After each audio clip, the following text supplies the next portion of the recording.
मानिना पुले संचित, राहिलीसे प्रीत तुझे नामी.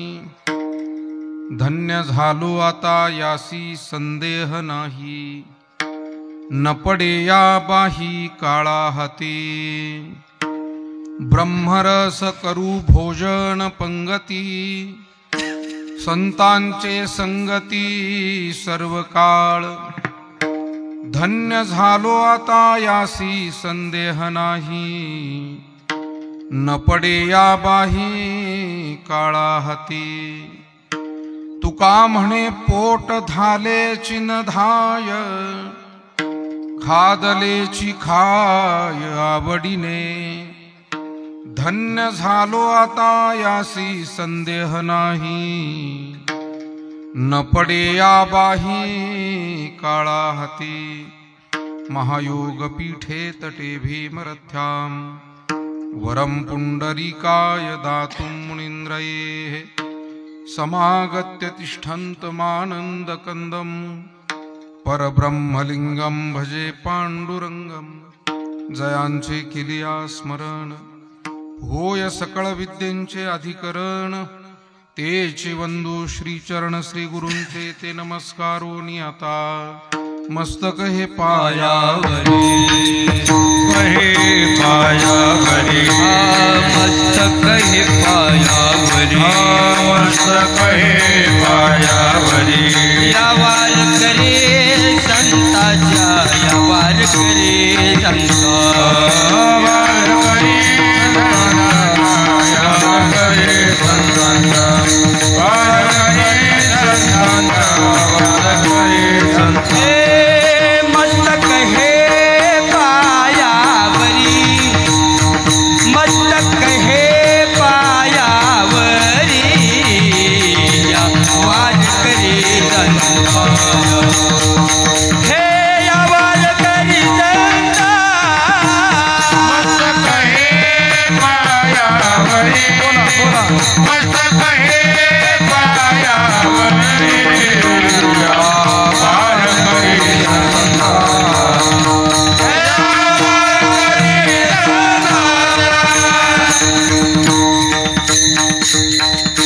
धन्य मी मानिना पुले संचित, राहिलीसे प्रीत तुझे नामी. धन्य झालो आता यासी संदेह नाही, न पडे या बाही काळा हाती. संत श्रेष्ठ जगदवंदनीय जगद्गुरु श्री तुकाराम महाराज यांचा कीर्तन सेवेसाठी निवडलेला हा 4 चरणाचा अभंग. या अभंगाद्वारा जगद्गुरु तुकाराम महाराज स्वतःच्या संचिताला धन्यता देतात. ते म्हणतात, माझं संचित धन्य आहे असं मी मानतो. आणि त्याचं कारण सांगत असताना तुकोबाराय म्हणतात की ज्या अर्थी या सांप्रत मनुष्य देहामध्ये वर्तमान काळामध्ये माझ्या अंतःकरणातील भाव भक्ती प्रेम हे प्रभू तुझ्या नामस्मरणावर स्थिर आहे, आणि त्या अनुषंगानं मला वाटतं की माझं पूर्वसंचित हे नक्की धन्य आहे. अर्थात येणाऱ्या भविष्य काळामध्ये सुद्धा आता महाराज म्हणतात काळाची आणि इतर चिंता माझी संपलेली आहे, कारण मी धन्य झालोय हे आता निसंदेह आहे. ते संदेहरहित झालेलं आहे. काळाचंही भय संपलेलं आहे. काय करावं वाटतंय, अंतःकरणातली भावना काय आहे. महाराज म्हणतात संतांच्या सहवासात राहावं आणि या ब्रह्मरसाचं पान अखंड करत राहावं, हीच अंतःकरणाची आता भावना आहे. आणि हे भक्तिरसाचं ब्रह्मरसाचं भोजन हा प्रसाद घेत असताना महाराज म्हणतात आम्ही कायम अतृप्त आहोत. आमचं पोट त्यानं भरतच नाही आणि पुन्हा पुन्हा पुन्हा ते भोजन करण्याची भावना आहे. विठाला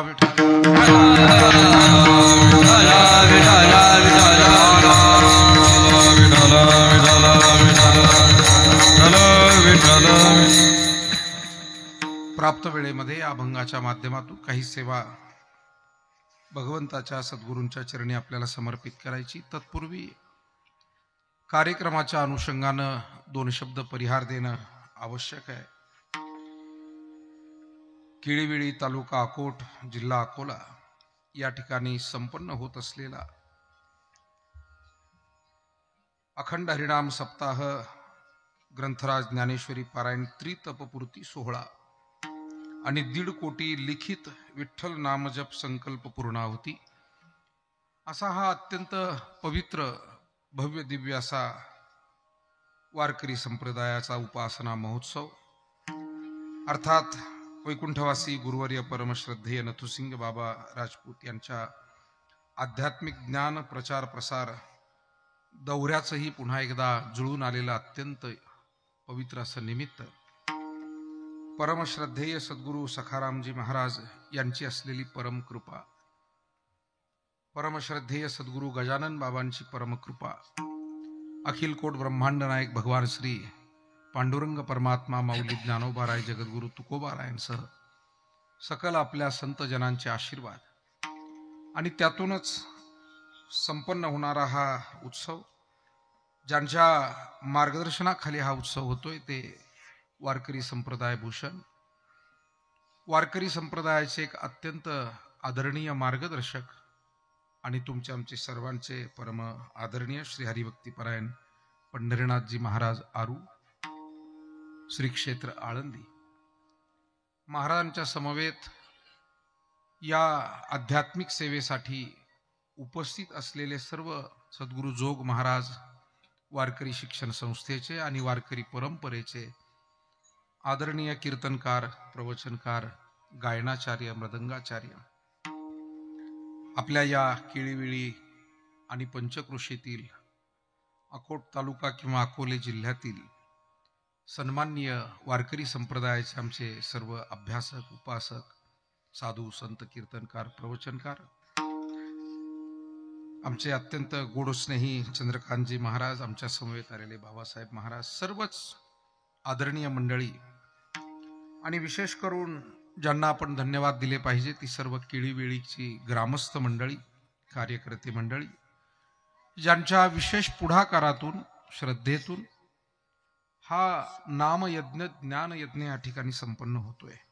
गावातील सर्व भजनी मंडळी, गावातील सर्व आदरणीय प्रमुख मंडळी, तरुण मंडळी, माता भगिनी, आपणा सर्वांच्या वतीनं या उत्सवाचं आग्रहपूर्वक निमंत्रण आदरणीय वारकरी भूषण पंढरीनाथजी महाराज यांनीच आपल्या सर्वांच्या द्वारा आम्हा सर्वच संप्रदायातील वारकरी सेवकांपर्यंत हे निमंत्रण पोहोचवलं. आणि खरं म्हणजे काही व्यक्तिमत्व काही सेवा कार्यामध्ये असे असतात की त्यांचा शब्द हा समोरच्या सेवकांसाठी प्रमाण असतो. आणि म्हणून ज्ञानेश्वरीचा जन्म जिथे झाला त्या नेवासा तीर्थक्षेत्रातील असणारा मी एक वारकरी सेवक, श्री क्षेत्र नेवासा. पण ज्या वेळी आदरणीय महाराजांची आज्ञा होते, ते सूचना करतात आणि त्यावेळी सेवेला येणं हे आम्ही आमचं कर्तव्य समजतो, तो एक महत्वाचा सेवाभाग समजतो आणि तेही अत्यंत महत्वाच्या वेळी अशा पद्धतीची सेवा जबाबदारी टाकत असतात. म्हणून महाराजांनाही मी धन्यवाद देतो. आपल्या गावाविषयी बोलताना त्यांनी सांगितलं की संप्रदाय सेवेमध्ये अत्यंत चांगलं असलेलं गाव, त्याचबरोबर आध्यात्मिक सेवेबरोबर कला क्रीडा याही क्षेत्रामध्ये नावलौकिक असलेलं गाव. कबड्डी सारखा खेळ असेल, त्याचे आंतरराष्ट्रीय सामने जिथं भरतात आणि आंतरराष्ट्रीय पातळीपर्यंत खेळलेले खेळाडू या गावात, या भूमीचा आणि या जिल्ह्याचा नावलौकिक ज्यांनी वाढवला, तर मला वाटतं वारकरी संप्रदायामध्ये सुद्धा भजन, उपासना आणि क्रीडा खेळ याची एक सांगड आहे, याची एक संगती आहे. मुळात वारकरी संप्रदायाची उपासना पद्धती आपण पाहिली तर पाऊली खेळणं, कोट खेळणं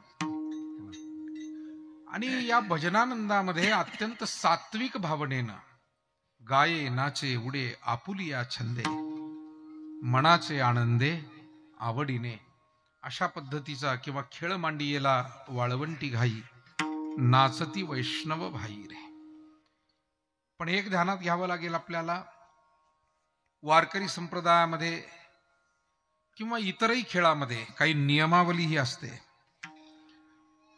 कबड्डीमध्ये सुद्धा काही नियम आहेत. आणि त्या नियमांचा अतिक्रम झाला की तो बाद ठरत असतो, किंबहुना त्याला शिक्षा होत असते. आणि म्हणून ते नियम सांभाळून तो खेळ झाला तर त्याला उत्तम संघ म्हणतात, उत्तम खेळाडू म्हणतात, आणि तरच त्याला विजेता म्हणूनही त्या संघाला, त्या खेळाडूंना घोषित केलं जातं. नियम सांभाळून जर नाही झाला तर ते विजेते होऊ शकत नाही.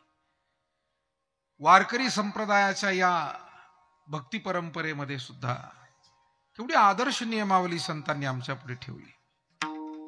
आणि आनंदाची बाब अशी आहे की असे अत्यंत मान्यवर साधक मंडळी, आपल्यासारखे अनेक भाविक अजूनही या वारकरी संप्रदायाच्या भक्ती परंपरेचे नियम सांभाळून सेवा करताय. नियम म्हणजे काय? आम्ही करत असलेली उपासना ही भावपूर्वक असावी, ती अहंकार रहित असावी, तनु मनो जीवे चरणाशी लागावे, अगरवता करावे दास्य सकळ, अहंभाव रहित होऊन करावं, भावयुक्त अंतकरणानं सेवा करावी.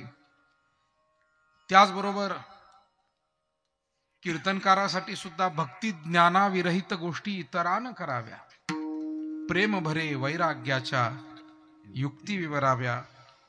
आणि म्हणून मला वाटतं जे माणसं कुठल्या तरी नियमावलीतून आलेले असतात ते सर्वच क्षेत्रात नियम पाळत असतात. बरं, तुम्ही सैन्यातला माणूस जर पाहिला ना तर तो साधारणपणे अन्य ठिकाणी जरी गेला तरी त्याची एक शिस्त अंगवळणी पडलेली असते, त्या शिस्तीत तो वावरत असतो. अनेक क्षेत्रातली अशी माणसं आहे. तसं मला वाटतं या गावाचं भाग्य आहे की खेळाडू आणि ती खेळकर वृत्ती अंतकरणात असतानाच तिथले नियम सांभाळण्याची परंपरा आहे. आणि म्हणूनच तुम्ही सप्ताहाचे नियम सुद्धा सांभाळताय हे तुमच्या पत्रिकेकडे पाहिल्यानंतर लक्षात येत. पूज्य पंढरीनाथजी महाराज आरू यांच्यासारख्या वारकरी संप्रदायातील अधिकारी मार्गदर्शकांचं आपण मार्गदर्शन घेत आहे. या परिसरातील सर्व पूज्य संत मंडळी उपस्थित राहत आहेत, सगळे साधक गुणवंत मंडळी आहेत, म्हणून खूप चांगल्या रीतीने हा उत्सव होतोय. आज मला वाटतं 4थ्या दिवसाची सेवा आहे. जगद्गुरु तुकोबाराय आजच्या या अभंगातून स्वतःच्या संचिताला धन्यता देतात. मुळात संचित म्हणजे काय? आपण सर्व बहुश्रुत मंडळी आहात, फक्त त्याचा थोडासा पुनरुच्चार करून जाईल, त्याचं स्मरण आपल्याला करून देईल. जे आपण वर्तमानामध्ये कर्म करतो त्याला क्रियमान कर्म असं म्हणतात. कर्माचे जे 3 प्रकार आहे पैकी वर्तमान स्थितीमध्ये आपण करत असलेलं काम याला क्रियमान कर्म म्हणावं. वर्तमानात केलेलं जे काही काम, घडलेल्या घटना त्या आपल्या जीवनामध्ये साचत जातात, त्याला संचित कर्म असं म्हणावं. आणि जे पूर्वी केलेलं साचलेलं संचित कर्म सगळं आहे ते कुठल्या तरी त्याच्या फलाच्या रूपानं भोगण्यासाठी पुढे यावं, त्याला प्रारब्ध कर्म असं म्हणतात. विठाला विठाला विठाला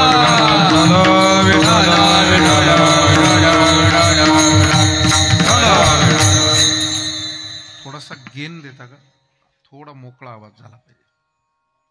थोडा गेन द्या, थोडा बेस कमी करा किंचित. हरिओम.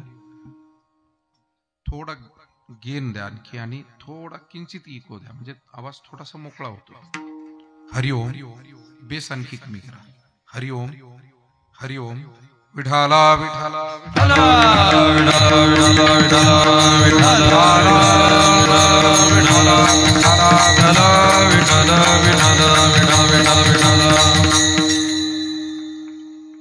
तीन प्रकारच्या कर्मामध्ये संचित कर्म म्हणजे काय हे आपण पाहिलं.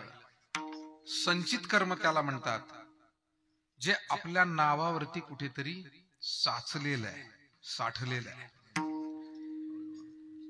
पण एका वर्षातील संचित आपल्याला आठवेल. वर्षभरात आपण साधारण काय काय केलं, सर्व गोष्टी आठवत नाहीत.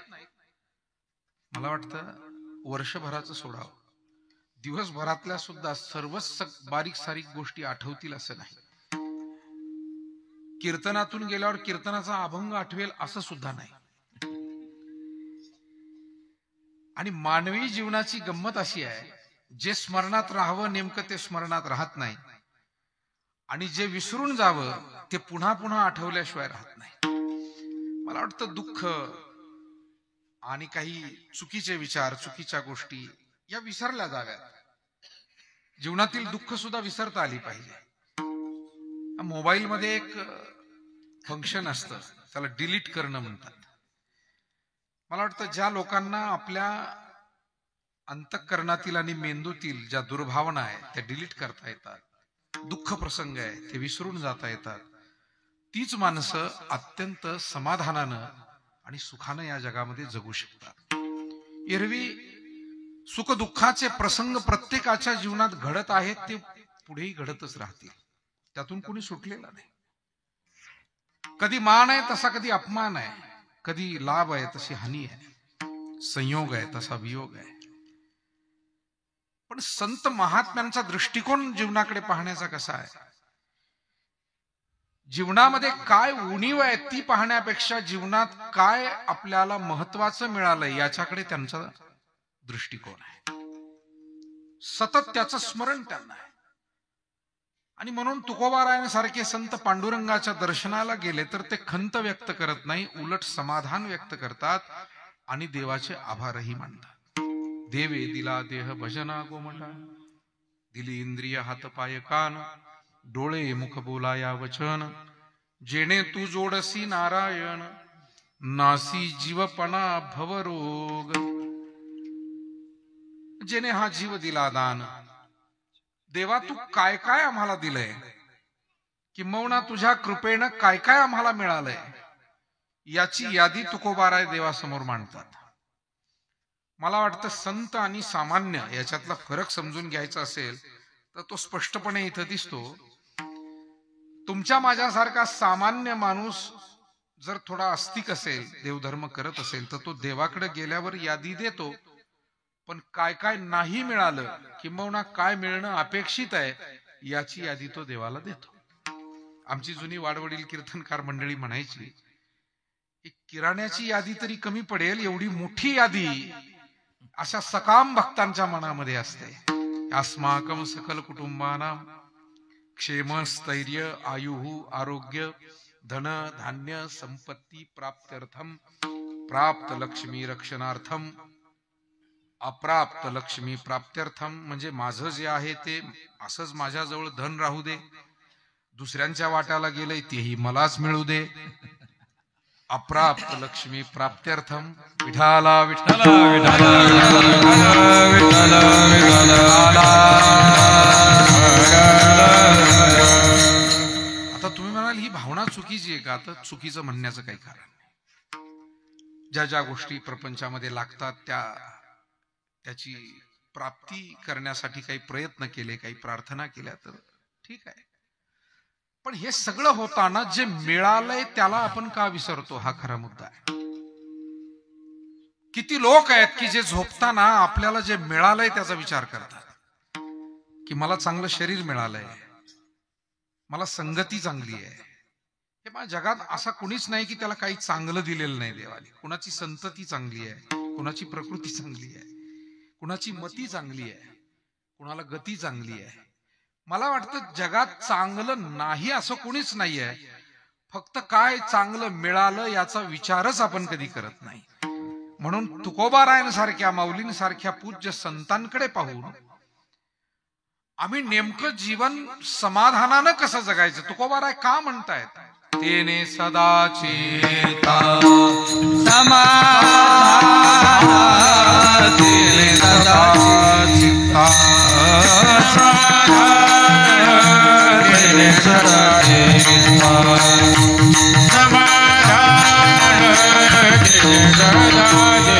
हे सदा नाम घोष करू हरी कथा, सदा नाम घोष करू हरी कथा, सदा नाम घोष करू हरी कथा, सदा नाम घोष करू हरी कथा. सदा चेता समगन, तेने सदा चेता समगन, तेने सदा चेता समाधान सर्व सुख झालो सर्व अलंकार, सर्व सुख झालो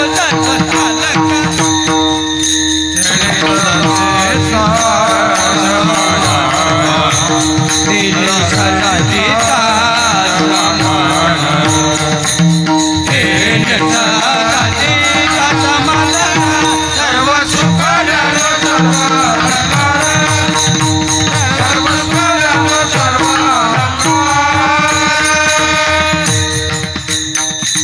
सदा नाम घोष करू हरी कथा तेने सदा चित्ता समाधान. समाधान भगवत चिंतनातून आहे. समाधान हे सकारात्मक विचारातून आहे. मी नेहमी सांगत असतो की एक दिव्यांग अपंग व्यक्ती दररोज देवदर्शनाला यायचे. गावातले अनेक लोक देवदर्शनाला यायचे. त्याला चालता येत नव्हतं बिचारायला, पण कुबड्या असायच्या आणि तो असा अडी अडचणीतून पण नियमानं देवदर्शनाला यायचा. एक दिवस असाच देवदर्शन करून तो बसला. अन्य काही गावातले भाविक बसले होते. कुणातरी एकानं विचारलं की का रे बाबा, तू देवाच्या दर्शनाला रोज येतो, खर तर तू देवाशी भांडायला पाहिजे. तो म्हणाला का बरं?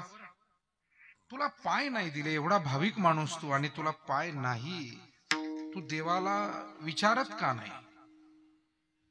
तो म्हणाला दादा, मी देवाला भांडतही नाही, विचारत नाही, उलट मी दररोज आलं की देवाचे आभार मानतो, देवाला धन्यता देतो. कशासाठी रे? तो दिव्यांग माणूस काय बोलतोय ते ऐका. तो म्हणतो की मी आलो की देवाला सांगतो, देवा तू मला डोळे दिलेस म्हणून जग पाहता येतं, तू मला कान दिले, कोणी बोललं की ऐकता येतं, तू मला जीवन दिलंय म्हणून मला जगता येतं, वाचा दिली बोलता येतं.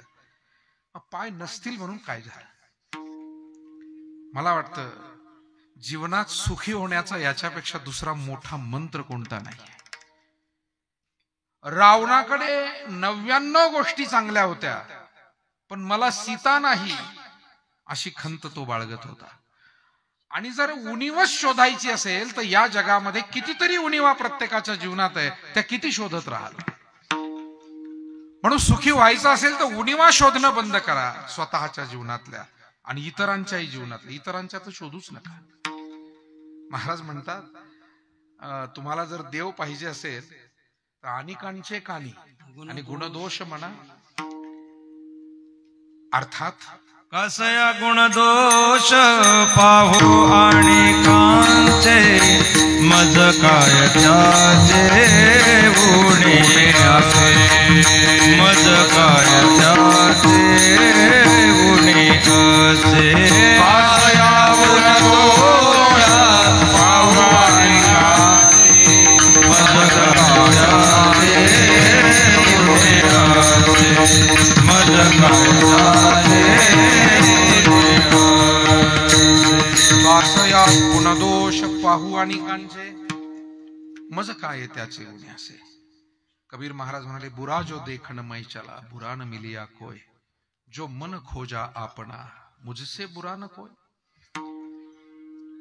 या जगामध्ये काही लोकांवर ही जबाबदारी असते बरं. घरातले आई वडील, वडीलधारी माणसं, त्यांना घरातल्या लहानांना काही दोष दर्शन करून द्यावं लागतं आणि गुणांविषयी सुद्धा अवगत करून द्यावं लागतं की बाबांनो, या दोषाच्या वाटेनं जाऊ नका, गुणांच्या वाटेनं जा. याला गुणदोष पाहणं म्हणत नाही, याला दोष निवृत्ती करून त्यांच्या जीवनासाठी गुणाचा आग्रह धरणं म्हणतात. कारण काहीतरी असूया द्वेष म्हणून शाळेतले गुरुजी असतात, त्यांना पाहावं लागतं. कारण ते जर पाहणार नाही की कुठल्या मुलाचं अक्षर चुकतंय, शुद्ध लेखनात कोण चुकतोय, उच्चारात कोण चुकतोय, कोणाच्या स्मरणात राहत नाही, कोण चुकीचं लिहितोय, तर हे त्यांना सांगावं लागेल. त्याला गुणदोष पाहणं म्हणत नाही.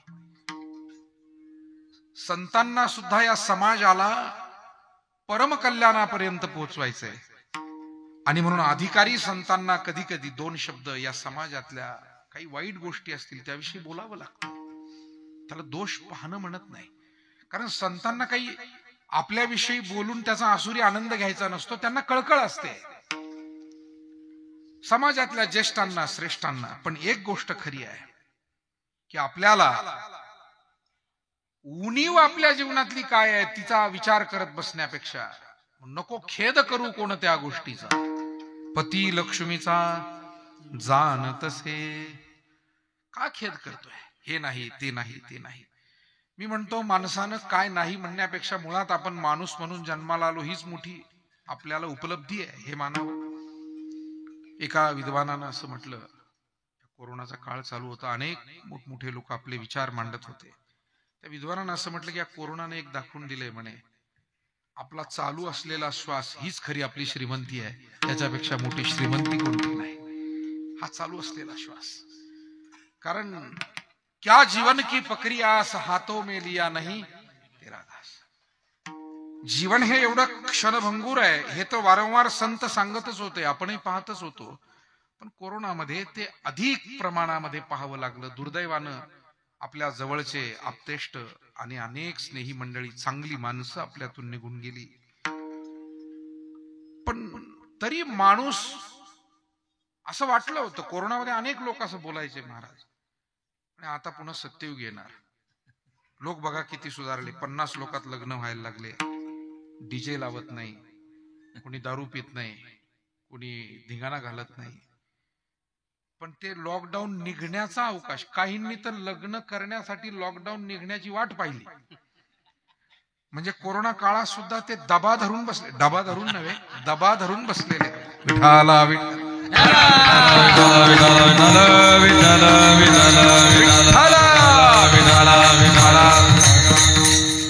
आज जर आपण पाहिलं तर काय त्याची आठवण राहिली. माणूस विसरतोय, जे विसरायला नको ते विसरतोय, आणि जे विसरून जायला पाहिजे ते ध्यानात ठेवतोय. काहे विसरली मरण बापुडी. खरं तर मरण विसरू नये, जीवनातील उपासना विसरू नये, उपासनेला दृढ चालवावे, पण त्याचा विसर पडतोय. आणि ज्या गोष्टी खरं म्हणजे आपण विसरून जायला पाहिजे त्या सतत सतत सतत त्या गोष्टींची आठवण. आणि म्हणून जगद्गुरु तुकाराम महाराज आपल्या जीवनाकडे पाहतात. साधारण माणसांना वर्षभरात आपण काय केलं हे ध्यानात राहील. काही माणसं तल्लक बुद्धीची असतील तर त्यांना मागचे 5-25 वर्ष आपण कसं जगत आलो हे ध्यानात राहील, काय घडामोडी जीवनात घडल्या. काहींना अगदी बालपणापासूनही आठवतं बरं, आणि ते अतिशय बारकाईने एक एक गोष्ट सांगत असतात. पण एक गोष्ट अशी आहे की जी कोणालाच आठवत नाही, ते म्हणजे मागील जन्मात आपण काय केलंय आणि त्याच्या मागील जन्मात काय केलंय. अशा अनंत जन्मात मागे काय घडामोडी घडल्यात या आठवणं सामान्य जीवाला, तुम्हाला आणि मला तरी शक्य नाही. ते संतांना शक्य आहे, ते भगवंताला शक्य आहे. भगवान अर्जुनाला म्हणाले, अरे तुझेनी माझे असे अनेक जन्म गेलेले एकत्र, तू नर आहेस, मी नारायण आहे. आपण ज्ञानेश्वरी वाचतो, आपल्याला कल्पना आहे. मी वेळ पुढे पुढे आपल्याला घेऊन जायचं आहे. तेव्हा संतांना आठवतं. तुकोबारायांनी सांगितलं की मी कोणकोणत्या अवतारामध्ये कसकसा इथपर्यंत आलो. पण सामान्य जीवाला काय आठवतं सांगा, नाही आठवत. मग ज्या गोष्टी आम्हाला दिसत नाही, आठवतही नाही, समजून घेणं अशक्य आहे, अशा काही गोष्टींचं अनुमान केलं जातं. आपल्याकडे जी प्रमाण सांगितलेली आहे महत्वाची, शब्द प्रमाण, प्रत्यक्ष प्रमाण, उपमान प्रमाण, अनुमान प्रमाण, अर्थापत्ती आणि अनुपलब्धी, अशी काही महत्वाची प्रमाण आहे समजून घेण्यासाठी. आता काही गोष्टी प्रत्यक्षच असतात, त्याला इतर काही जोड देण्याची गरज नाही. हातच्या कांकणाला आरसा कशाला असं म्हटलं जातं. म्हणजे मला मोठी गमतीशीर गोष्ट काल एकनं सांगितली की एक आदरणीय वयस्कर नेते होते आणि आमच्यासारखा एक अर्ध्या हळकुंडात हुरळलेला एक महाराज होता. तो त्या स्टेजवर ते दोघं एकत्र आले आणि हा त्याचं कार्ड घेऊन तिथं गेला. अशी बरीच प्रजाती निर्माण झालेली आहे आमच्यामध्ये. विठाला विठाला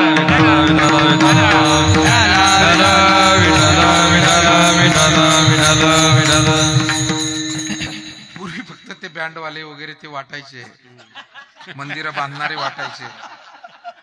हल्ली काय मोठा गमतीचा भाग आहे, मला सांगतो, मोठा गमतीचा. आणि म्हणून घडलेला प्रसंग कालच मला एकानं सांगितलं. असं लोक भेटत राहतात, सांगत राहतात घडलेल्या घटना. आणि त्याने सांगितलं, ते वयस्कर नेते होते बिचारे, खूप चांगला माणूस, एक समाजाचं चांगलं काम केलेला. दोघांची भेट काही निमित्ताने एका स्टेजवर झाली. तर हे महाशय एक कीर्तनकार माझ्यासारखा एक हातूर मातूर गेला आणि ते कार्ड दिलं. म्हणजे साहेब हे माझं कार्ड आहे, मी अमुक अमुक आहे, चांगलं आहे, नमस्कार. आणि तुमचं कार्ड मला द्या. म्हणजे कार्डाची गरज काय, मी एवढा धडधाकट माणूस तुमच्या पुढे उभा आहे, मी आयुष्यात कार्डच छापलं नाही म्हणे. मला असं वाटतं त्या एका राजकीय माणसानं, एका पारमार्थिक माणसाला त्याच्या कानामध्ये, त्याच्या डोळ्यामध्ये झणझणीत घातलेलं हे अंजन आहे आणि त्याच्या कानात केलेला हा महत्वाचा उपदेश आहे की बाबा तुझी सेवा तू कर, मग हे वाटत फिरावं लागणार नाही, बाकीच्या गोष्टी आपोआप होतील. विठाला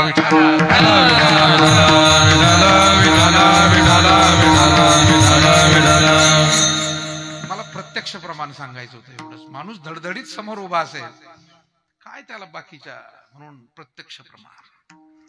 पण ज्या गोष्टी प्रत्यक्ष नसतात त्याला उपमेनं सांगावं लागतं.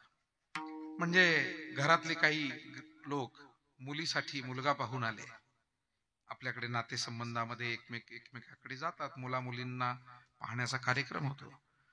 मुलीसाठी मुलगा पाहून आले आणि मग घरातल्या ज्या स्त्रिया होत्या, भगिनी होत्या, त्या विचारायला लागल्या गाव कसा दिसतोय मुलगा. म्हणाले ते आपले पाहुणे नाहीत का, अमुक पाहुणे अमक्या गावचे, त्यांचा मुलगा कसा दिसतो, तसाच हा मुलगा आहे, अगदी आपल्या मुलीसाठी अनुरूप आहे. म्हणजे काय केलं त्यांनी, उपमा दिली, उपमान प्रमाण. आता काही गोष्टींचं अनुमान काढलं जातं, म्हणजे जिथे उपमा देणं सुद्धा शक्य नाही, कारण पाहिलेलंच नाही. तो मुलगा पाहिला होता नवरदेव म्हणून उपमा देता आली. उपमा खाणं सोपं आहे, उपमा देणं थोडंसं अवघड काम आहे. कारण उपमा देताना सुद्धा ती योग्य उपमा देता आली पाहिजे. महाराज तर म्हणाले या परमार्थाच्या सेवेला आणि आनंदाला उपमा सुद्धा देता येत नाही. अनुपम्य हा महिमा, अनुपम्य महिमा, नाही द्यावया उपमा, नाही द्यावया उपमा. तुका म्हणे ब्रह्मा, नेने वर्णूया सुखा, तुका म्हणे ब्रह्मा, नेने वर्णूया सुखा, तुका म्हणे ब्रह्मा, नेने वर्णूया सुखा. अनुपम्य महिमा, नाही द्यावया उपमा, तुका म्हणे ब्रह्मा, नेने वर्णूया सुखा. अनुपम्य महिमा, नाही द्यावया उपमा, तुका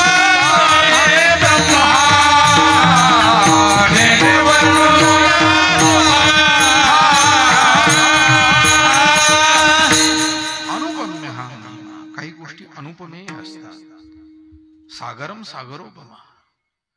नदीला उपमा देता येईल, ही नदी त्या नदीसारखी आहे, पण समुद्राला कोणती उपमा देणार. समुद्र समुद्रासारखाच, आकाशाला कशाची उपमा देणार. मग काही गोष्टी पाहिल्या तर उपमा देता येईल आणि त्या उपमेत बसत असेल तर उपमा देता येईल.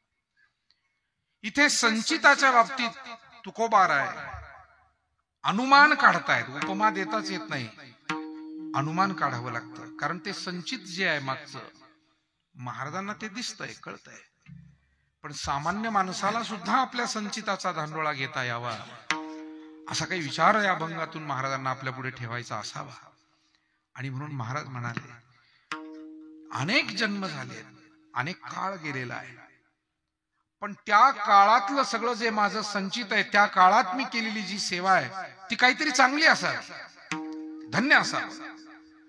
कारण त्याचं पुण्यफल म्हणून आज कोणती उपमा दिलेली आहे, ते म्हणतात आज हे प्रभू तुझ्या नामस्मरणाविषयी माझ्या अंतकरणात ते प्रेम टिकून राहिलं. अभंगाचं पहिलं. धन्य मी मानीन आपुले संचित, धन्य मी मानीन आपुले संचित, धन्य मी मानीन आपुले संचित, धन्य मी मानीन आपुले संचित, धन्य मी मानीन आपुले संचित,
धन्य मी मानीन आपुले संचित, राहिलीसे प्रीत तुझे नामी.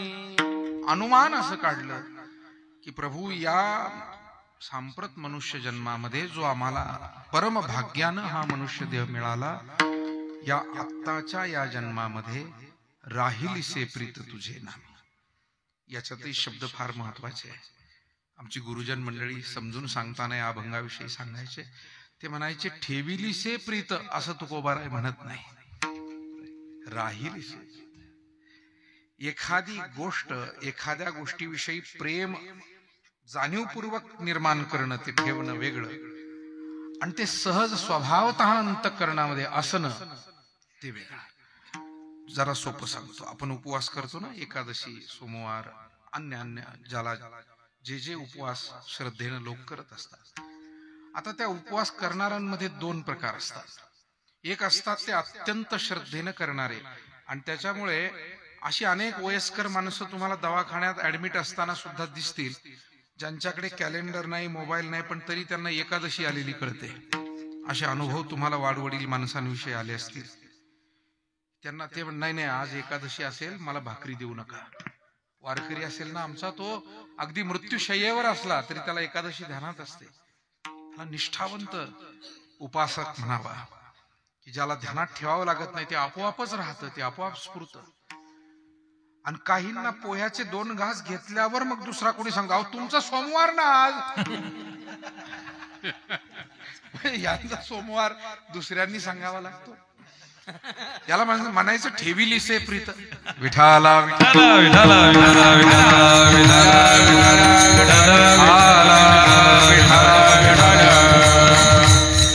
म्हणून मायबाप, ज्या गोष्टी स्वभावता असतात ना, तुमचं जर तुमच्या नातेवाईकांवर प्रेम असेल तर ते नातेवाईक त्यांना भेटायला जाणं हे ध्यानात ठेवावं लागत नाही, ते आपसूक घडतं.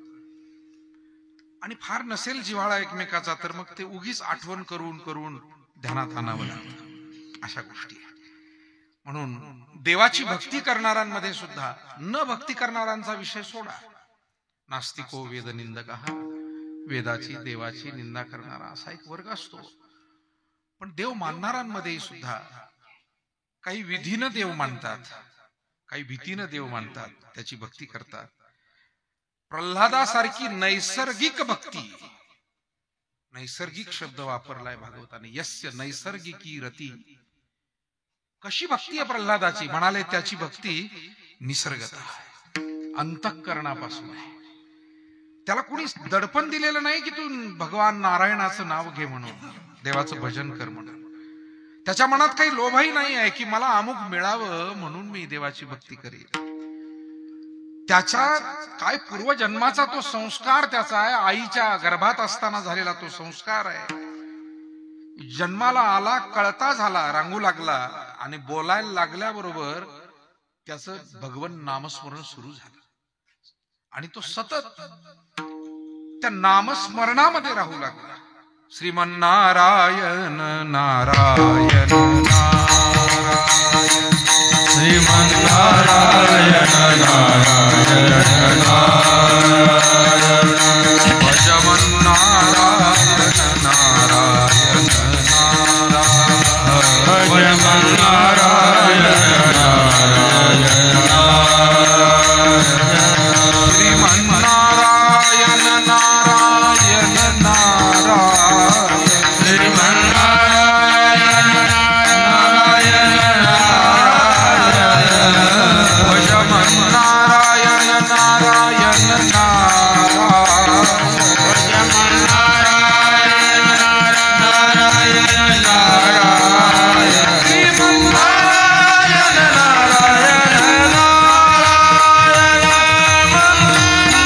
नारायण,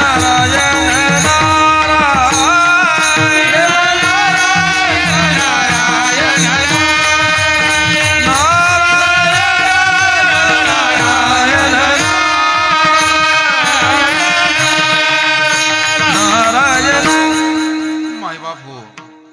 भाग्यवान समजा स्वतःला की जर आपल्याला अशी नैसर्गिक भावना परमात्मा भक्तीची आपल्या अंतःकरणात असेल तर खरंच म्हणा, मनापासून म्हणा स्वतःविषयी, आम्ही दैवाचे दैवाचे. दास पंढरीरायाचे. आपली जर ग्रंथ वाचनाविषयी अशी स्वाभाविक ओढ असेल, आपली उपवास करण्याविषयीची एक स्वाभाविक वृत्ती असेल, नामस्मरण आपल्याकडनं घडत असेल आणि तीही प्रेमानं घडत असेल, अन्नदानादी सेवा अशा सहजतेनं आणि आवडीनं घडत असतील, तर समजायचंय वाडवडिलांचे काहीतरी आशीर्वाद आहे आणि स्वतःच्या काही पूर्वजन्मांची पुण्याई आहे, भगवंताची आणि संतांची काही विशेष अनुकंपा कृपा आहे आणि म्हणून हे घडत आहे. नाहीतर या जगामध्ये बरेच लोकांना ओढून ताणून हे करावं लागतं, भीतीपोटी करावं लागतं. भय आहे मनामध्ये आणि त्या भयातून केलेली भक्ती, किंवा काहींना विधी आहे. विधी म्हणजे काय असतं? काही नियमावली दिलेली असते. पहा, प्रपंचामध्ये काही कार्य करायचे असतील तर काही पूजा करण्याच्या पद्धती आहे. विहीर जर खोदायची जुन्या काळामध्ये म्हटलं तर एक पानदेव तयार करायचा. एक छोटासा दगड, त्याला सेंदूर लावून किंवा त्याला गुलाल वगैरे वाहून अगरबत्ती लावून, कारण आपली एक संस्कृती आहे, आपण देवाचं स्मरण करून ते करतो. आता तेही करी नका, पण ते श्रद्धेनं करायला हवं ना. काही लोक श्रद्धेनं करतात. शेतकऱ्यांमध्ये पुष्कळ लोक असे आहे की जे करायचंय मनापासून श्रद्धेनं करतात. पण एक जण असा, अनेक जण त्या पूजा करतात म्हणून त्या नाही केली, तो नास्तिक होता, त्याला काही ते फार आवड नव्हती, पण घरचे काय म्हणतील वा, चला तसंच सुरू केलं काम, म्हणून त्यानं ते एक दगड आणला, गुलाल वाहिला, अगरबत्ती लावली, काम सुरू झालं. अधून मधून अमावस्या पौर्णिमा आली की तो नारळ वाढवायचा, तिथे गुलाल व्हायचा, काही सण आला तर नैवेद्य दाखवायचा. पुढे विहिरीला चांगलं पाणी लागलं, शेत बागायत झालं, आणि मग त्या विहिरीचा पडलेला जो काही मुरुम वगैरे सगळं होतं, ती दगडं दुगडं, आता बागायत झाल्यावर ही अडचण वाटायला लागली. मग ती उचलून न्यायचं होतं. जेसीबी आणला आणि ट्रॅक्टर आणला. जेसीबी आणि ट्रॅक्टर आणल्यानंतर त्यानं तो दगड उचलले, तो मुरुम उचलला आणि त्याच्याबरोबर पांदेव सुद्धा उचलला. हाताने नाही, जेसीबीनं उचलला. आता याला काय भक्ती म्हणायचं? याचा अर्थ त्याला फक्त ती विधी होता, एक विहीर होईपर्यंत ते करायचं होतं. विहीर झाली म्हणजे, आपल्याकडे एक म्हण आहे पहा महाराष्ट्रामध्ये की रोग सरो आणि वैद्य विठाला विठाला. कुंडली कवरदा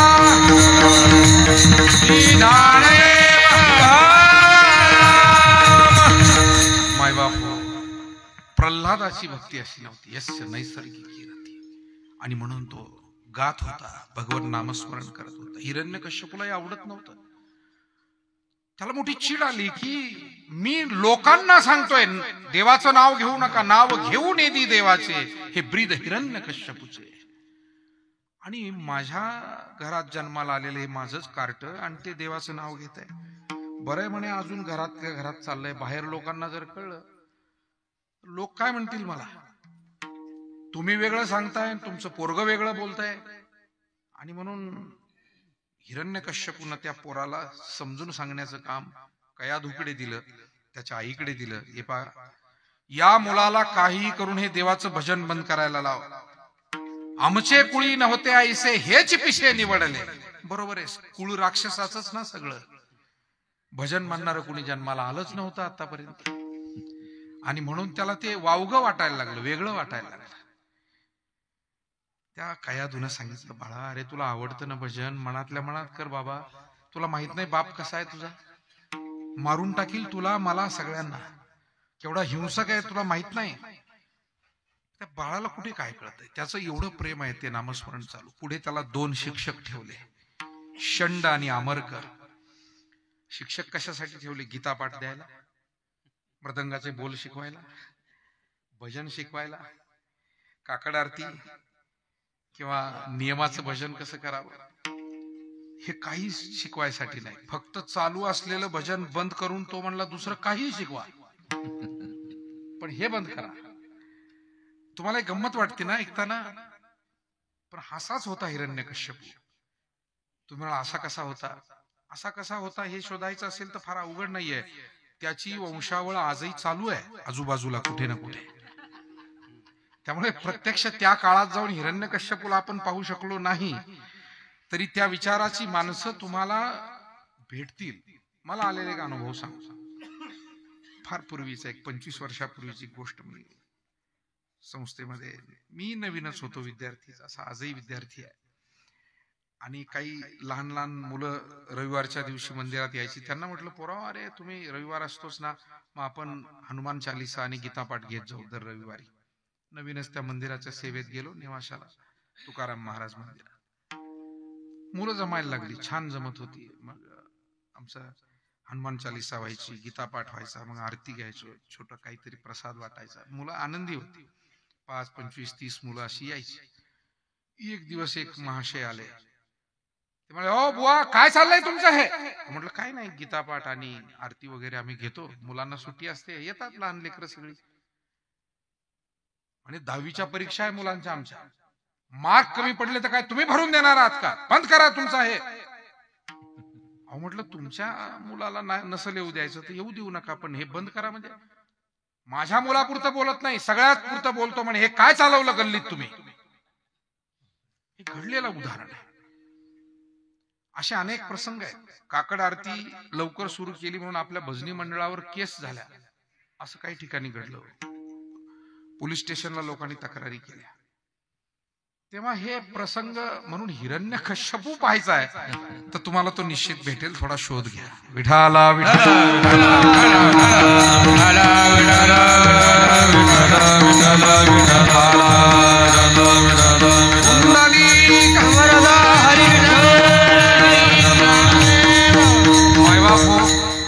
आपल्या या धर्माला आज गरज आहे ती धर्मतत्व आपल्या नव्या पिढीपर्यंत पोहोचवण्याची. आणि आपल्याला मोडकं तोडकं जेवढं जमेल, आपण कोणी साधू संत किंवा फार प्रज्ञावंत नाही आहोत, पण आपल्याला जितकं करता येईल ते आपण करूया. आणि थोडी ही जी काही नास्तिकता आहे, जी जरी अधूनमधून आडवी आली तरी त्यातूनही पुढे जाऊन त्यांच्या नादाला न लागता, त्यांना अरे तुरे न म्हणता आपल्याला आपलं काम कसं करता येईल. धर्माचे पालन करणे पाखंड खंडन, हेची आम्हा करणे काम. बीज वाढवावे नाम, धर्माचं बीज आहे. हे धर्मरूपी पीक जर उभं करायचं असेल तर त्याचं बीज आहे नाम.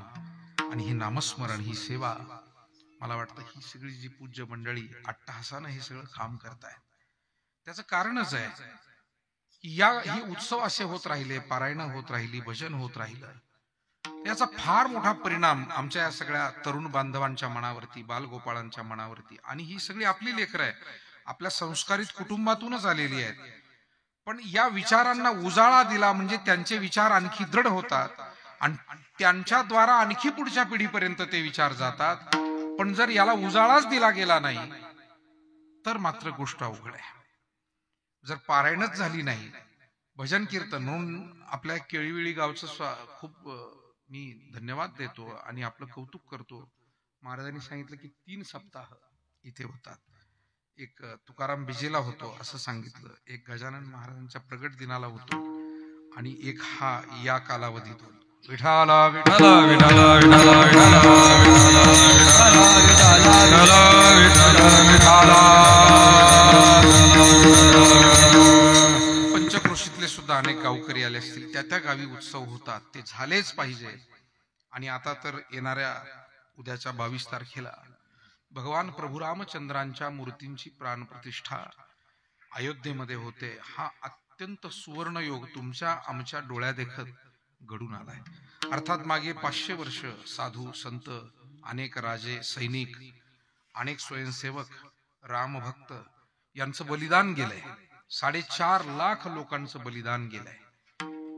आणि अनेक प्रकारचा संघर्ष झाला. तो कधी युद्धाचा झाला, कधी तो न्यायालयीन संघर्ष झाला. आणि या सगळ्या कचाट्यातून ही गोष्ट होता होता आज ती घडून आलेली आहे. आणि म्हणून उद्याच्या 22 तारीख आपला सप्ताह चालूच असेल त्यावेळेला कालाच आहे. म्हणजे केवढा सुवर्ण योग आहे पहा, किती सुवर्ण योग. द्वादशी आहे. मला असं वाटतं खऱ्या अर्थानं तुमचा सप्ताह म्हणजे ही सेवा त्रितपपूर्ती पावन झाली असं म्हणावं लागेल. 36 वर्ष तुमच्या वाडवडिलांनी आणि तुम्ही सर्वांनी चालवलेली ही सेवा फार श्रेष्ठ ठरली असं म्हणावं लागेल. बरोबर त्याच द्वादशीला 22 तारखेला तिकडे स्थापना, गावोगाव आता लोकांनी ठरवलंय आणि ते केलं पाहिजे की घरावर गुढ्या उभा राहाव्यात, रामाचं पूजन त्या दिवशी करावं, सायंकाळच्या वेळेला दिवे लावावेत. काही गोडधोड घरामध्ये सण साजरा करून नैवेद्य प्रभूला अर्पण करावा, अशा पद्धतीचं ही सेवा आपण सगळे करणारच आहात, ती आपण करणं गरजेचं आहे. त्याचं कारण असं आहे की मागील जी सगळी तपश्चर्या अनेकांची आहे, त्या तपश्चर्येचं स्मरण करून ती कृतज्ञता व्यक्त करून, म्हणजे तो बाबर जेव्हा आला 1500व्या शतकामध्ये, 1532 असं काही साल आहे, आणि तो पहिल्यांदा राजस्थानात आला, मेवाडला. मेवाडच्या राजाबरोबर त्याचं युद्ध झालं, परंतु त्या मेवाडच्या राजाला तो जिंकू शकला नाही. आणि तिथून तो एक 7-8 महिन्याच्या कालावधीनंतर 5 लाख सैन्य होतं त्या बाबराकडे, आणि तिथून राजस्थानातून तो मग उत्तर प्रदेशाकडे गेला. आणि त्याच्या लक्षात आलं की या भारताची प्रचंड श्रद्धा अस्मिता म्हणजे भगवान प्रभू रामचंद्र, भगवान श्रीकृष्ण अशी काही महत्वाची दैवत आहे. मग त्यानं अयोध्येवर चाल करून जायचं ठरवलं. त्यावेळच्या राजांनी त्या ठिकाणी आपल्या सैन्यानिशी त्याला प्रतिकार केला, युद्ध झालं, आणि त्या राजाचं 1 लाखाच्या वर सैन्य मारलं गेलं, राजा मारला गेला. अन्य लोकांनी, ग्रामीण लोकांनी काही लढा दिला, तोही अयशस्वी झाला. शेवटी त्या बाबरानं अशा तोफा लावल्या मंदिराच्या सर्व बाजून. त्यावेळेचं भव्य मंदिर ते, त्याचे अवशेष नंतर सापडले. तो ढाचा जेव्हा पाडला गेला, नंतर उत्खनन झालं. काल उमा भारतीजी फार चांगलं सांगत होत्या, मी त्यांचं एक मुलाखत काल ऐकली, की खरं म्हणजे तो ढाचा जर पाडला गेला नसता तर उत्खननाला परवानगी मिळाली नसती, पुरातत्व खातं उत्खनन करू शकलं नसतं. ढाचा पाडला गेला म्हणून उत्खनन झालं, आणि उत्खनन झाल्यावर तिथे निघालेल्या मूर्ती, त्या खांबावरती कोरीव असलेले हिंदू देवी देवतांच्या अनेक मूर्ती, आणि त्याचे प्रत्यक्ष पुरावे मिळाले, आणि कोर्टाला काही त्रासच पडला नाही. म्हणून कोणती वशिलीबाजी झाली म्हणून तो निर्णय लागलेला नाही, एक ध्यानात घ्या.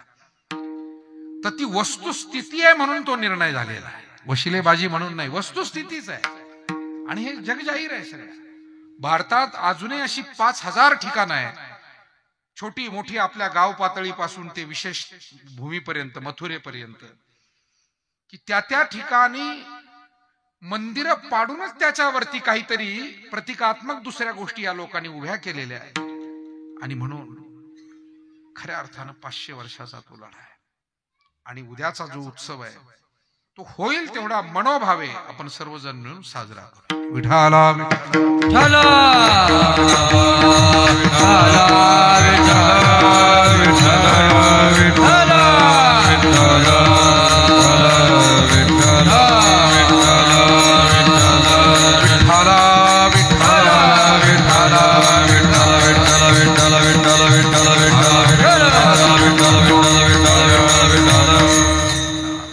विषय वाढत जाईल, परंतु काही विषय खूप हिताचे आणि गरजेचे असतात, ते विषयांतर आवश्यक असतं. ते अवांतर विषयाचं विषयांतर नको, पण आवश्यक विषयाचं विषयांतर झालं तरी ते आपल्या अंतरात पोहोचत असतं. आणि म्हणून मला वाटतं त्यात काही वावगं मानण्याचं कारण नाही. मुद्दा इतकाच आहे की पूर्वी काय केलंय, पूर्व काळामध्ये, पूर्व जन्मामध्ये महाराज म्हणतात, राहिलीसे प्रीत तुझे नामी. हे प्रभू, त्या प्रल्हादाचं जसं सहज प्रेम तुझ्या नामाविषयी, कशानं घाबरला नाही, कोणी समजावल्यानं ऐकला नाही शेवटपर्यंत. त्याला मारण्याचे किती प्रयत्न झाले, आता तो विस्तार करत नाही, पण तिथेही भगवंतानं त्याला तारलं. शेवटी हिरण्यकश्यपू चिडला, सांग तुझा देव कुठे आहे. त्यानं सांगितलं, भागवतात वर्णन आहे, खम वायुमग्निम सलिलम महिंच ज्योतिषीम सर्वाणि दिशो द्रमादिन सरित समुद्रांश हरे शरीरम यत्किंच भूतम प्रणमेदनन्यः. खम म्हणजे आकाश, वायू, अग्नी, सलील म्हणजे पाणी, मही म्हणजे पृथ्वी, सरित सरिता म्हणजे नदी, समुद्रांश समुद्र, सगळ्या उपमा दिलेल्या आहेत पाहत्या श्लोकामध्ये. म्हणजे देव कुठे आहे हे विचारण्यापेक्षा जळी स्थळी काष्टी पाशानी सकळ तो नाही ऐसा ठावा उरला से कमाला, सर्वत्र संपूर्ण गगन जैसे, सर्वत्र संपूर्ण गगन जैसे,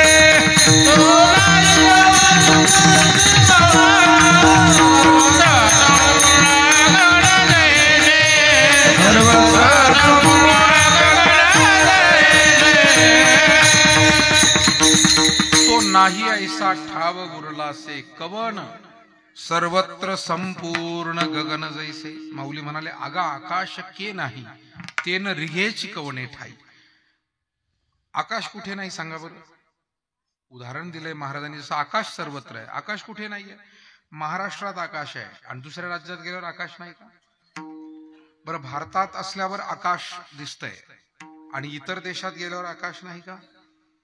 बरं, पृथ्वीवर असल्यावर आकाश दिसतंय आणि चंद्र, मंगळ इत्यादी ग्रहावर किंवा अन्य या अवकाश पोकळीमध्ये जे उपग्रह सोडले जातात, काही मानवासह असतात, काही मानव विरहित असतात, त्याचे फोटोग्राफ्स येतात, तिथे आकाश नाही का? तर मला वाटतं आकाश तुम्ही कुठेही जा, आकाश सर्वत्र आहे. ते कुठपर्यंत आहे याचा थांगपत्ता अजून लागलेला नाही. हेच ब्रह्मांडाचं एक मोठं गूढ आहे की ही पोकळी अखेर आहे किती आणि या पोकळीत अजून आहे काय काय. विठाला विठाला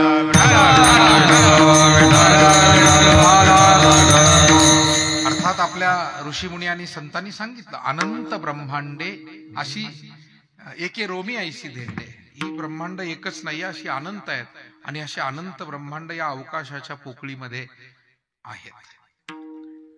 शास्त्रज्ञ सुद्धा शोध घेत आहेत आणि तो शोध सुद्धा फार महत्वाचा असतो. त्यांचा अभ्यास सुद्धा काही कमी नाही. आमचे गुरु महाराज म्हणायचे की आध्यात्मिक लोकांनी वैज्ञानिकाला आणि विज्ञानाला नाव ठेवावं. एवढं विज्ञान हा विषय सामान्य नाही. ते म्हणायचे की लाखो लाखो लोकातून एखादा वैज्ञानिक जन्माला येत असतो, आमचे गुरु महाराज म्हणायचे. आणि वैज्ञानिक केव्हा होतो? तो जेव्हा सूक्ष्म चिंतनाची त्याची वृत्ती असते. ढोबळ चिंतन तर कुणी करतो. आता काहींना चिंतनच करता येत नाही, तो भाग वेगळा. म्हणजे काहींना अजिबातच बुद्धी नसते. म्हणजे एक असा भोळा होता की त्याला बाजारात पाठवलं, म्हणजे त्याला सवय लागावी थोडी थोडी, आणि गेला बाजारात. तसाच आला. अरे तुला सांगितलं होतं ना 10 रुपयाचे वांगे 10 रुपयाचे बटाटे घेऊन ये. तो म्हणाला ते सांगितलं, पण कोणत्या 10 रुपयाचे वांगे कोणत्या 10 रुपयाचे बटाटे ते विसरलो. तेव्हा काहींना चिंतन हा त्यांचा काही विषय नाही.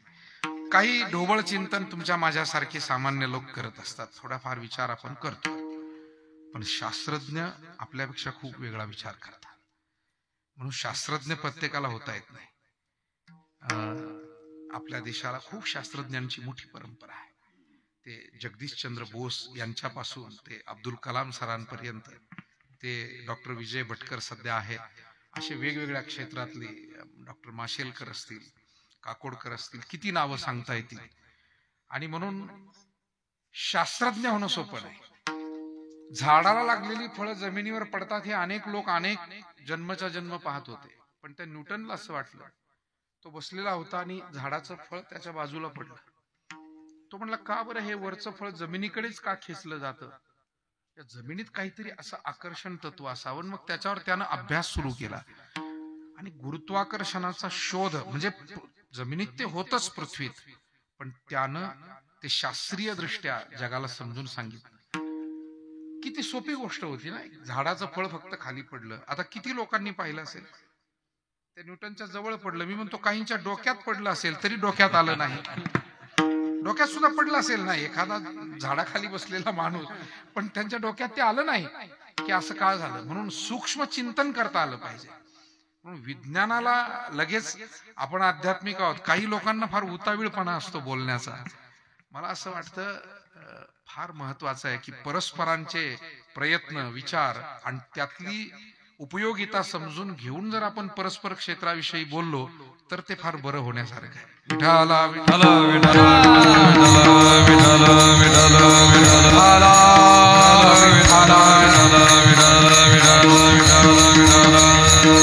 मला तो विषय आणखी थोडा पुढे न्यायचा.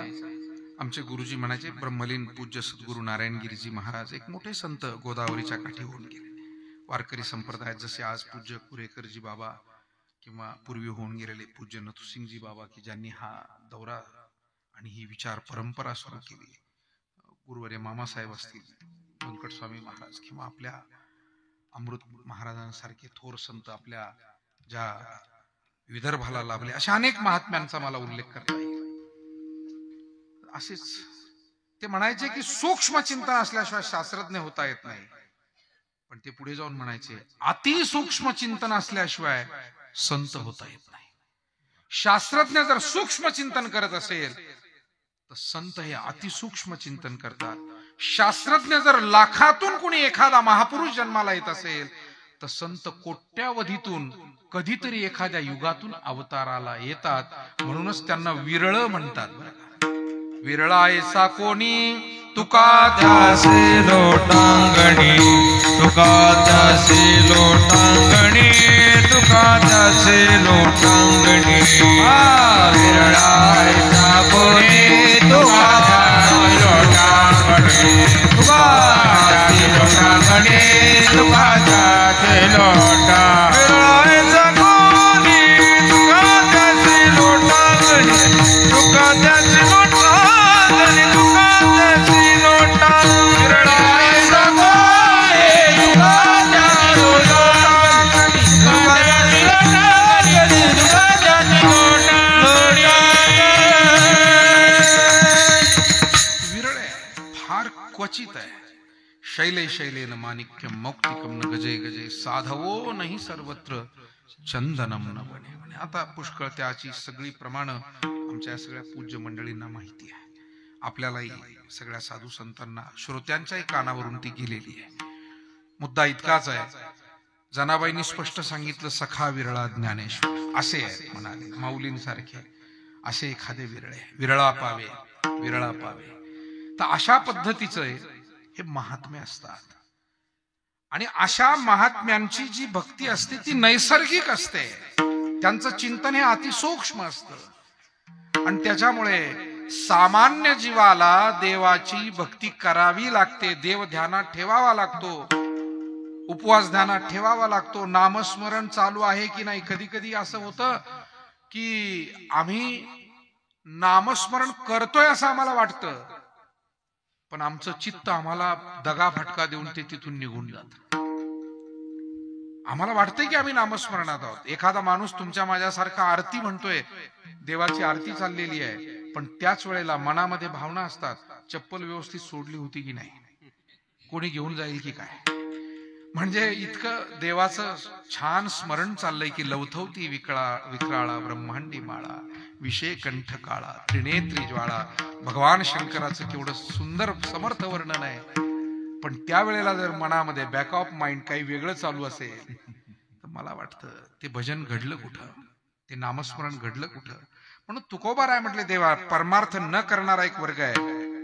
परमार्थ करतात पण त्यांचं चित्त पूर्णता तिथे नाही. एक तर विधी म्हणून करतात, भय म्हणून करतात, आवडीनं करत नाही. वारकरी संप्रदायाच्या परमार्थाला आवड हा शब्द फार महत्वाचा आहे. ते म्हणतात, आवडी विठ्ठल गाई जे एकांती, गुण गायीन आवडी हेची माझी सर्व जोडी. आवडे हे रूप गोजिरे सगुण, पाहता लोचन आवडे पंढरी भीमा. आम्हाला क्षेत्र असो, आम्हाला देवाचं स्वरूप असो, आम्हाला देवाचं नाम असो, हे आवडतंय. आमच्यावर कोणी बळजबरी केलेली नाही. आणि आजही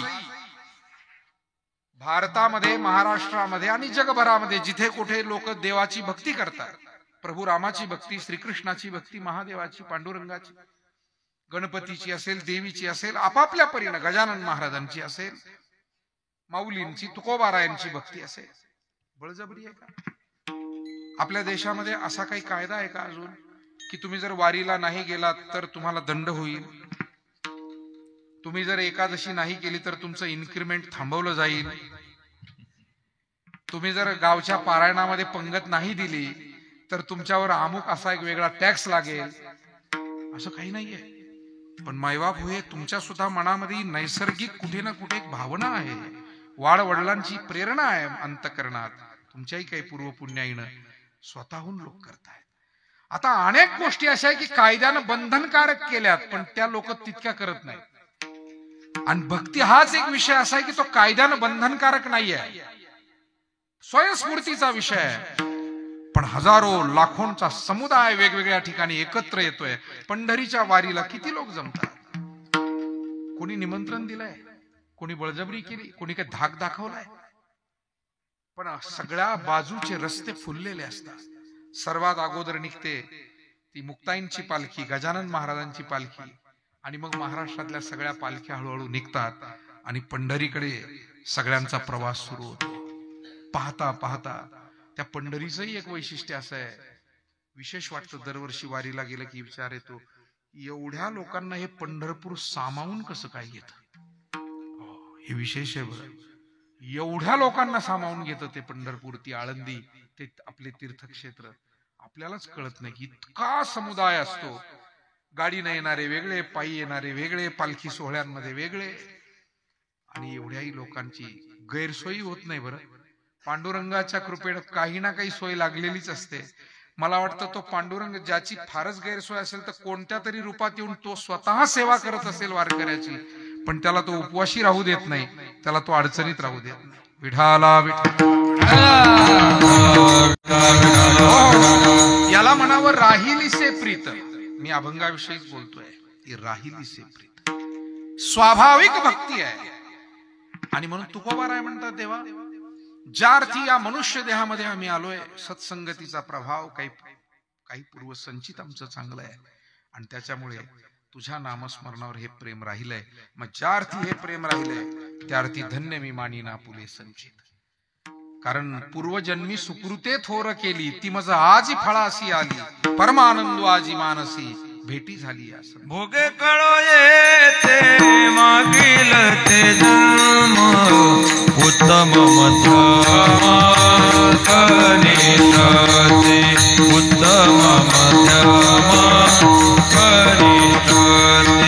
भोगे कळो येते मागील ते जन्म, उत्तम मध्यमा कनिष्ठते,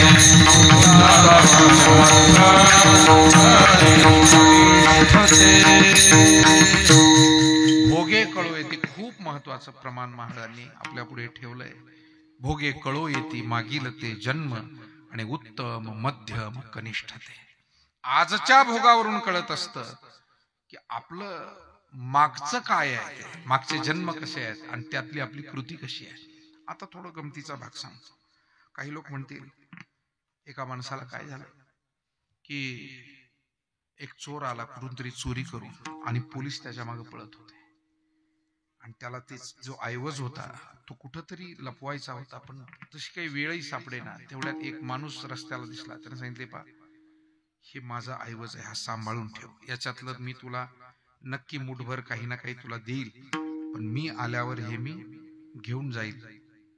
हे ऐवज त्याला मिळाला. तो माणूस ते पटकन घेऊन घरात निघून गेला. चोर पुढे पळून गेला, पोलीस चोराच्या मागे गेले, ऐवज वाचला. आता मला सांगा, या घरात ज्याला अचानक हा ऐवज मिळाला त्यानं असं म्हणावं का, धन्य मी मानीन आपुले संचित? म्हणता येईल त्याला? नाही म्हणता येणार. मी जरा कारणासह सांगतो का नाही म्हणता येणार. तर झालं असं की तो चोर पुढच्या चोरीमध्ये एका धरला गेला. मग मागे कुठे कुठे चोऱ्या केल्या होत्या हे त्याला जेव्हा फटके मारून विचारलं, तेव्हा त्यानं सांगितलं की होय, मागे ती तमक्या ठिकाणी झालेली चोरी मीच केली होती. मग त्याचा ऐवज कुठे तू ठेवलेला आहे? त्यानं सांगितलं, पळत चाललो होतो, नाव माहित नाही पण ठिकाण माहिती आहे म्हणे. चल मग त्याला गाडीमध्ये आणला. ठिकाण माहिती म्हणल्याबरोबर तो बरोबर अंदाजानं त्या घरासमोर येऊन उभा राहिला. हा, इथूनच चाललो होतो, हेच ते घर आहे. आणि हा, हो हो बरोबर आहे, हाच तो माणूस आहे, ओळखला म्हणे मी. आणि मग पोलिसांनी त्यालाही उचलला, त्यालाही चांगले नेऊन फटके दिले. त्या दिवशी तर त्याला वाटलं असेल धन्य मी मानिन आपुले संचित. आता वाटतंय का पोलिसांनी धरला? मला असं वाटतं, जी गोष्ट तुम्हाला प्राप्त आहे त्याचा भविष्यकालीन परिणाम चांगला असावा. जी गोष्ट प्राप्त, एकतर ती प्राप्तही नीतीनं व्हावी, आणि जे प्राप्त झालंय त्याचा भविष्यकालीन परिणाम चांगला असावा. आज काय प्राप्त झालं याला महत्व नाही, त्याचे उद्याचे परिणाम काय होणार आहे. मला वाटतं हा विवेक विसरत चाललाय समाज. म्हणूनच नीतिमत्ता बाजूला पडत चालली आणि लोक तात्पुरत्या सुखाकडे आकर्षित होत चालले, कारण परिणामांचा विचारच राहिला नाही. काय उद्या होईल याचं देणं घेणं नाही, असा एक विचार प्रवाह दिवसेंदिवस पुढे येतोय. आणि त्याचा परिणाम असा होतोय की जीवन, बरं चाललेलं जीवन काहींचं अचानकपणे खूप विस्कळीत होऊन जातं. त्याचं कारण त्यांनी असे काहीतरी मध्यम मार्ग, असे शॉर्टकट शोधलेले असतात श्रीमंत होण्याचे. आणि मग कोणाला तरी लुबाडून, कोणाला तरी फसवून, कोणाच्या तरी संगतीत जाऊन चुकीचं काहीतरी काम करून, आणि त्याचा परिणाम एक दिवस असा होतो की सर्वस्वच मग लयाला जातं. म्हणून मायबाप हो, तुकोबाराय म्हणतात, जे नामस्मरण मी आज करतोय ही सेवा अशी आहे की याचा भविष्यकालीन परिणाम उत्तम होणार आहे, चांगला होणार आहे. तो काय होणार आहे? दुसऱ्या चरणामध्ये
धन्य झालो आता यासी संदेह नाही, न पडे या बाही काळा हाती. पहिल्या चरणामध्ये वर्तमान काळ आणि भूतकाळाची चर्चा आहे, थोडा काळाच्या दृष्टीने विचार केला. आणि दुसऱ्या चरणामध्ये भविष्य काळाविषयीचा विश्वास आहे. तुकोबाराय एका अर्थानं महाराजांना हे सांगायचे की तुमचा वर्तमान काळ जर चांगला चालू असेल तर तुमच्या भूतकाळालाही धन्यता द्या आणि भविष्याची चिंताही विसरून जा. ज्याचा वर्तमान काळ नीतीनं चालू आहे, वर्तमान काळामध्ये संपत्ती कमी असेल जास्त असेल बरं का, पण ज्याच्या वर्तमान काळामध्ये जीवनात नीती आहे आणि भक्ती आहे, या दोन महत्वाच्या गोष्टी आहे, त्यानं भूतकाळ चांगला आहे हे अभिमानानं सांगावं.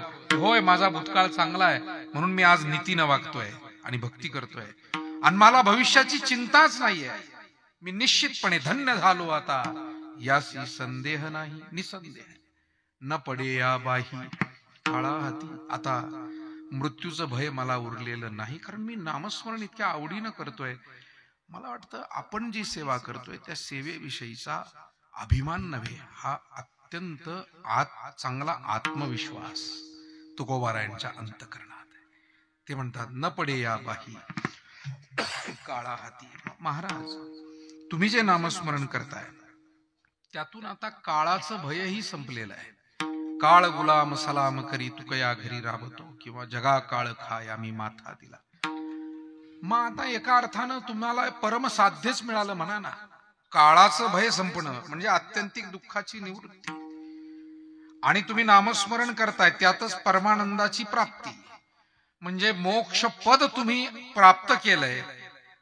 मग आता तुमचं कामच संपलं. महाराज म्हणले नाही, वारकऱ्याचं काम संपत नाही. कारण वारकऱ्याला त्या मोक्षपदापेक्षाही भक्ती सुखातला आनंद हा विशेष असतो. आणि म्हणून वारकरी हा ज्ञानोत्तर भक्तीची अभिलाषा अंतकरणामध्ये ठेवतो आणि ती अभिलाषा महाराज म्हणतात ब्रह्मरस करू भोजन पंगती संतांचे संगती सर्व काळ ही ज्ञानोत्तर भक्तीची अपेक्षा आहे. या महाराज म्हणतात मला आता संतांच्या सहवासात राहावंसं वाटतं आणि ब्रह्मरसाचं भक्तिरसाचं हे जे भोजन आहे विटे ऐसे सुख नव्हे हे हा ब्रह्मरस. ब्रह्मरस शब्दाचा अर्थ आपल्या पुढे असा मांडता येईल ब्रह्मज्ञान जे परमात्म तत्वाविषयीचं आणि आत्मतत्वाविषयीचं ज्ञान आहे, आत्मज्ञान किंवा ब्रह्मज्ञान. पण हाच ब्रह्मज्ञानाचा विचार खूप नुसता ज्ञान प्रचूर शब्दांमध्ये जर सांगत राहिलो तर लोकांना तो कळणं कठीण जात. वारकरी संतांनी काय केलं माहितीये, ज्ञानोबा राय हे असे एक महान ज्ञानी होऊन गेले की जे ज्ञानी असून त्यांच्या लक्षात आलं की हे नुसतं कोरडं ज्ञान जगाला पचणार नाही. मग त्यांनी स्वतः नामाची जोड घेतली, म्हणजे नामदेवरायांना सोबत घेतलं. नामदेवरायांना सोबत घेतल्यावर हळूहळू गोरोबा काका भेटले, सावता महाराज भेटले, सेना महाराजांची भेट झाली, नरहरी महाराज, परिसा भागवत, जनाई मुक्ताई, सोपान काका, निवृत्तीनाथ दादा होतेच. चोखा मेळाही संमिलित झाली आणि वैष्णव मांदियाळी सगळी एकत्र आली. आणि मग ज्ञानोबारा म्हणले गड्या आपण ब्रह्मज्ञान तर ऋषी मुनी एकमेकांना सांगतच आले, आपण एक काम करूया का सगळे वैष्णव वारकरी, आपण या ब्रह्मज्ञानाचं रूपांतर ब्रह्मरसात करू. मग ते ब्रह्मरसात रूपांतर कसं केलं हे पुढे तुकोबारायांनी अभंगात सांगितलंय. लावोनी मृदंग श्रुती टाळ घोष सेवू ब्रह्मरस आवडीने. या ब्रह्मज्ञानाच्या निरूपणाला टाळ मृदंग वीण्याची आणि नामस्मरणाची जोड दिली. म्हणून कीर्तनामध्ये जेवढं निरूपण महत्वाचं आहे तेवढं भजन महत्वाचं आहे. टाळ मृदंग वीण्याचा जयघोष महत्वाचा आहे. म्हणजे नाही तर मग उगीच काही काही कीर्तनकारांना म्हणजे कोणीच अतिरेक करू नये. मला असं वाटतं की भजन म्हणणाऱ्यांना सुद्धा कीर्तनकाराला वेळ मिळेल याची काळजी करावी आणि कीर्तनकारानं सुद्धा योग्य प्रमाण आल्यानंतर प्रसन्न व्हावं. नाही तर काही काही कीर्तनकाराला प्रमाण ते नकोच म्हणतात. असं कसं चालेल बरं. संतांनी रचनाच केलेली आहे की लावोनी मृदंग, मग ते कोरडं व्याख्यान होईल, कोरडं प्रवचन होईल. संतांना एवढा अभिप्रेत नाहीये. संतांना हा टाळ मृदंग विण्याचा जयघोष, जसा भाजी भाकरी हे कठीण जेवण लहान लेकराला पचत नाही, ती आजी किंवा आई काय करते माहितीये, ते वरणामध्ये किंवा दुधामध्ये कुस्करून ती भाकरी त्याची पेज करते आणि मग ती लेकराला चमच्यानं, पूर्वीच्या काळी चमचे नव्हते, आता चमचे भरपूर आहे, तर पूर्वीच्या काळी असं बोटानच, मी लहानपणी पाहिलेलं आहे महाराज, ते बोटानच असं बोटावर घ्यायचं ते आणि त्या लेकराला असं खाऊ घालायचं असं हातानं. मुद्दा इतकाच आहे की जे कठीण जेवण आहे, जे आपण दातानं चावून खाऊ शकतो, ते लहान लेकराला तसं योगी आहे, ब्रह्मज्ञानी आहे, आत्मज्ञानी आहे, यांना हे कळेल. पण जो सामान्य जन समुदाय आहे त्यालाही हा भक्तिरस सेवन करता आला, म्हणून त्या ब्रह्मज्ञानाचं रूपांतर त्या ब्रह्मरसात आणि आणखी सुलभ करून ते भक्तिरसापर्यंत आणलं. म्हणून संतांचे केवढे सेवितो हारस वाटितो अनेका, सेवितो हारस वाटितो अनेका, सेवितो हारस वाटितो अनेका, सेवितो हारस वाटितो अनेका, सेवितो हारस वाटितो अनेका, सेवितो हारस वाटितो अनेका, सेवितो हारस वाटितो अनेका, सेवितो हारस वाटितो अनेका. रे हो गुणकारान भरी, रे हो गुणकारान भरी, रे हो गुणकारान भरी, विठेवरी जाते बाबुले समान, विठेवरी जाते बाबुले समान. रे हो गुणकारान भरी, रे हो गुणकारान भरी, रे हो गुणकारान भरी, विठेवरी जाते बाबुले समान, विठेवरी जाते बाबुले समान. एकदा टाळ्या वाजवा. हे जुनं गोड वारकरी भजन आहे आणि कुठे ऐकायला मिळतं. आता किती दुर्मिळ झालंय, हे सगळं दुर्लभच आहे, विरळ आहे. आणि म्हणून आज संबंध महाराष्ट्र तुमच्या माझ्यासारखे सगळे वारकरी आदरणीय पंढरीनाथजी महाराजांना बोधे बाबांच्या जागी पाहताय. गुरुवर्य बोधे बाबा, बोधे बाबांचं कार्य त्यांनी चालवलेलंच आहे आणि त्याच स्थानावरती सगळेजण मोठी सेवा संप्रदायाची ते करतायत. आपले विदर्भाचे सुपुत्र आहेत, विदर्भ रत्न आहेत आणि म्हणून खूप चांगली सेवा महाराष्ट्रभर त्यांची सुरू आहे. सेवितो हा रस वाटितो अनिका. हा भक्तिरस, हा ब्रह्मरस असा आहे की हा घेताही येतो आणि देताही येतो. ब्रह्मज्ञान जरी कळे उठा उठी, ब्रह्मज्ञानाच्या बाबतीत संत म्हणाले हे जरा कठीण आहे, सहज कळत नाही. आणि म्हणून एकदा तर ते म्हणाले नको ब्रह्मज्ञान आत्मस्थिती भाव, मी भक्त तू देव ऐसे करी. आणि म्हणून या संत महात्म्यांनी जो ब्रह्मरस तयार केलाय, तुकोबाराय म्हणतात मला मोक्ष प्राप्ती झाली असेल, भगवत प्राप्ती असेल, आता काही मिळवायचं शिल्लक नाहीये, काम नाही झालो पाहिजे कामा, तरी देखील ब्रह्मरस करू भोजन पंगती, संतांचे संगती सर्व काळ. आणि महाराज म्हणतात हा ब्रह्मरस, हा भक्तिरस, हा संत सहवास घेताना मन अंतकरण अतृप्तच राहतं. हे भक्तीचं भोजन पुन्हा पुन्हा करावंच वाटतं. अभंगाचं शेवट. तुका मन बोध, तुका मन बोध, आले ना तुका मन, तुका मन बोध, तुका मन बोध, आले ना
न पड़े आवाज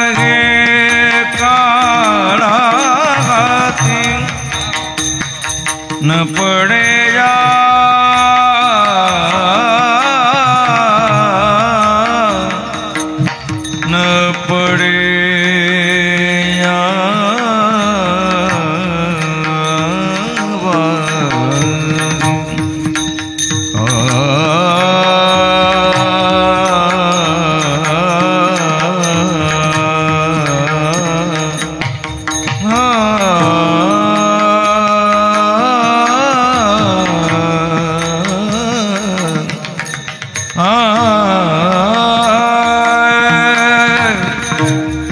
न पड़े बागी न पड़े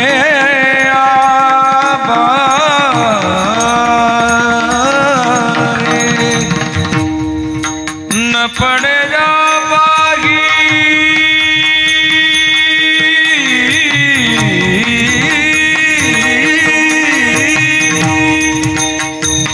न पड़े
धाय खादलेची खाय आवडीने धन्य झालो आता यासी संदेह नाही न पडे या बाही काळा हाती.